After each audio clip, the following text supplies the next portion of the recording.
हाल ही में आर्मेनिया और इंडिया के बीच डिफेंस पार्टनरशिप एक नए चरण में पहुंच गई है, जहां आर्मेनियन आर्म्ड फोर्सेस ने Indian made Pinaka multi barrel rocket launcher system के साथ लाइव फायर ट्रेनिंग और ऑपरेशनल ट्रायल्स शुरू कर दिए हैं।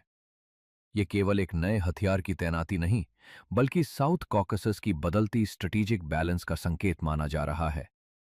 आर्मेनिया ने लगभग $250 मिलियन के डिफेंस पैकेज के तहत पिनाका की 4 बैटरीज खरीदी हैं, और अब गाइडेड पिनाका रॉकेट्स के आने के बाद इसकी स्ट्राइक कैपेबिलिटी और अधिक बढ़ गई है।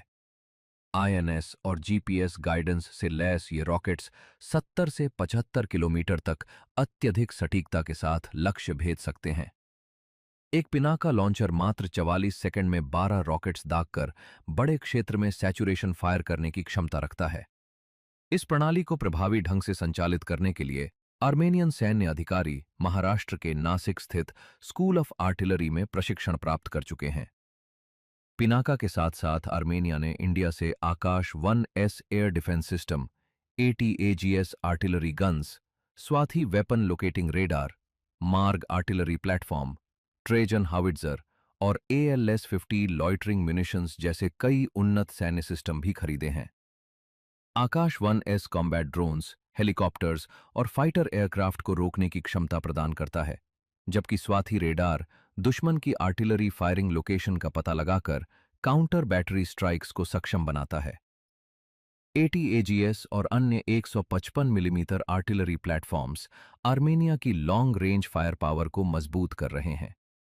यह पूरा डिफेंस आर्किटेक्चर उस समय विकसित हो रहा है जब Armenia Azerbaijan, Turkey, Pakistan strategic alignment के दबाव का सामना कर रहा है। वर्ष 2020 और उसके बाद के संघर्षों में अजरबैजान को टर्किश ड्रोन्स और एडवांस्ड मिलिट्री सिस्टम्स के कारण महत्वपूर्ण बढ़त मिली थी, लेकिन अब गाइडेड पिनाका, आकाश 1S और आधुनिक आर्टिलरी नेटवर्क आर्मेनिया को डिटरेंस और रिटेलिएशन की नई क्षमता दे रहे हैं।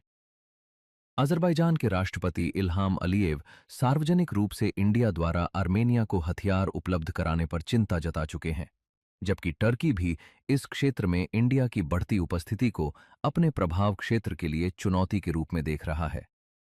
आर्मेनिया अब केवल हथियार खरीदने तक सीमित नहीं रहना चाहता, बल्कि गाइडेड पिनाका रॉकेट्स और एम्यूनिशन के स्थानीय उत्पादन की संभावनाओं पर भी विचार कर रहा है।